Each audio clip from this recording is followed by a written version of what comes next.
السلام علیکم ناظرین۔ اس قسط کے آغاز میں بامسی مہمان خانے کے باورچی خانے میں کھانا کھانے میں مصروف تھا۔ اس دوران سیمن کا ملازم جازگر اس میز کے نیچے چھپا ہوا تھا۔ کچھ دیر بعد بامسی اسے دیکھ لیتا ہے اور پکڑ کر باہر نکال لیتا ہے اور اسے کہتا ہے، جب میں تمہیں دیکھتا ہوں تو مجھے خون چوسنے والا کیڑا یاد آ جاتا ہے جو بہادر آدمیوں کا خون چوستا ہے۔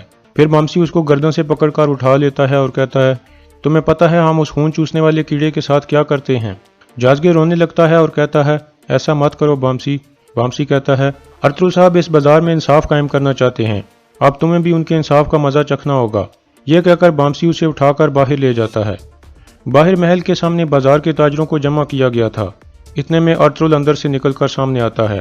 باہر آ کر وہ ہاتھ سے اشارہ کرتا ہے تو محل کے اوپر موجود ایک سپاہی اپنی تلوار سے پرانے جھنڈے کی رسی کاٹ ڈالتا ہے اور وہ جھنڈا نیچے گر جاتا ہے اور دوسرا سپاہی کائی قبیلے کا جھنڈا لہرانے لگتا ہے۔ اس کے بعد ایک سپاہی اذان دینے لگتا ہے جسے سب لوگ خاموشی سے سنتے ہیں۔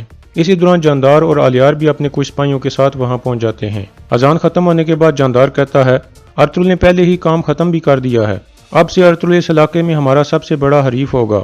آلیار حیران ہو کر پوچھتا ہے، آپ ایسا کیوں کہہ رہے ہیں بابا؟ جاندار کہتا ہے، وہ کبھی نہیں رکے گا، نہ ہی یہ بازار اور نہ ہی یہ محل اس کے لیے کافی ہے، یہ میں بہت اچھی طرح جانتا ہوں۔ یہ آہستہ آہستہ قدم آگے بڑھائے گا، اس کی دوستی ہمارے لیے بہت قیمتی ہے۔ اب سے یہ قبیلہ ایک چھوٹا قبیلہ نہیں بلکہ یہ ایک بہت بڑے سردار کا قبیلہ ہے۔ اس نے وہ کیا ہے جو بہت عرصہ پہلے میں کرنا چاہتا تھا۔ پھر سردار جاندار ارطغرل کی طرف چلنے لگتا ہے۔ ارطغرل بازار کے تاجروں سے مخاطب ہو کر کہتا ہے، میں نے دیکھا ہے کہ آپ اس بازار کے مستقبل کے بارے میں پریشان ہیں۔ آپ پریشان نہ ہوں، آپ کا کوئی بھی مذہب یا قبیلہ ہو، آپ یہاں آزادی سے تجارت کر سکتے ہیں۔ اب سے اس بازار میں ظلم نہیں بلکہ انصاف قائم کیا جائے گا۔ اتنے میں ایک بزرگ تاجر کہتا ہے، ارطغرل صاحب آپ سیمن سے کیا چاہتے ہیں؟ ارطغرل کہتا ہے، قسطنطنیہ میں کون لوگ تھے جنہوں نے قسطنطنیہ کو جلا دیا تھا اور آپ لوگوں پر ظلم ڈھائے تھے؟ سب لوگ کہتے ہیں، سلیبیوں نے۔ ارطغرل کہتا ہے، سیمن اور اس کے آدمی سلیبی تھے۔ یہ سن کر سب لوگ حیران ہو جاتے ہیں۔ پھر ارطغرل کہتا ہے، ان سلیبیوں نے اس بازار میں ایک گھونسلہ بنایا ہوا تھا تاکہ پہلے سے زیادہ خون بہا سکیں۔ اب سے اس بازار میں نئی حکومت آ گئی ہے، جن تاجروں کے مال کو نقصان پہنچا ہے ان کا نقصان میں خود پورا کروں گا۔ اتنے میں سپاہی اندر سے سونے والا ایک صندوق اٹھا کر لے آتے ہیں۔ پھر ارطغرل کہتا ہے، میرا آپ لوگوں سے وعدہ ہے کہ اب سے آپ لوگوں سے کوئی ٹیکس یا کمیشن نہیں لیا جائے گا۔ آپ لوگوں پر جو ظلم ہو رہا تھا اس کا خاتمہ ہو گیا ہے۔ اب سے آپ کے جان و مال کا ذمہ دار میں ہوں گا۔ اللہ آپ کے رزق میں اضافہ کرے۔ اس کے بعد سب تاجر ارطغرل صاحب زندہ باد کا نعرہ لگانے لگتے ہیں۔ پھر بامسی جازگر کو ارطغرل کے سامنے پیش کرتا ہے۔ ارطغرل اسے کہتا ہے، میں تمہاری جان بخشتا ہوں جازگر، تم یہ خط لے کر قسطنطنیہ میں اپنے مالک تک پہنچاؤ گے۔ جازگر کہتا ہے، جیسے آپ کا حکم ارطغرل صاحب، خدا آپ کی حفاظت کرے۔ پھر حکیم ارطغرل اس کے گلے میں خط ڈال دیتا ہے۔ اس کے بعد سردار جاندار ارطغرل سے گلے ملتا ہے اور کہتا ہے، فتح مبارک ہو ارطغرل صاحب۔ پھر آلیار کہتا ہے، اللہ کا شکر ہے کہ وہ لوگ آپ کی جان نہیں لے سکے ارطغرل صاحب۔ ارطغرل ان کا شکریہ ادا کرتا ہے اور پھر انہیں اندر چلنے کو کہتا ہے۔ دوسری طرف سیمن ایک جگہ چھپ کر بیٹھا ہوا تھا۔ اتنے میں اسے گھوڑے کی آواز آتی ہے تو وہ تلوار لے کر آگے آ جاتا ہے۔ اورال وہاں پہنچ گیا تھا۔ سیمن اسے دیکھ کر خوش ہو جاتا ہے۔ اورال بھی مسکراتے ہوئے گھوڑے سے اترتا ہے اور کہتا ہے، واہ واہ، تو بازار کا مالک سیمن ایک محفوظ ٹھکانے کی تلاش میں ہے۔ سیمن کہتا ہے، آج میں ہوں تو کل تم بھی ہو سکتے ہو، ہم شراکت دار ہیں، یاد ہے؟ تم میرے مقروض ہو، میں نے تمہیں ٹوکٹا مش سے چھٹکارا دلایا تھا، میں نے تمہاری سوچ سے بھی زیادہ سونا کمانے میں تمہاری مدد کی۔ اورال کہتا ہے، ہاں ہاں، اور تم باتوحان کا خنجر ارطغرل کے حوالے کر کے مجھے بے نقاب بھی کرنے والے تھے، تم نے دونوں قبیلوں کو آپس میں لڑانے کی پوری کوشش کی۔ سیمن کہتا ہے، تم ماضی کی گندگی میں مت پڑو اورال، میرے پاس تمہارے لیے ایک بہت بڑی پیشکش ہے۔ اورال کہتا ہے، کیا یہ اتنی بڑی پیشکش تمہیں ارطغرل سے بچانے کے لیے ہے؟ سیمن کہتا ہے، نہیں، یہ مجھے بچانے کے لیے نہیں بلکہ ارطغرل کے سر کے لیے ہے۔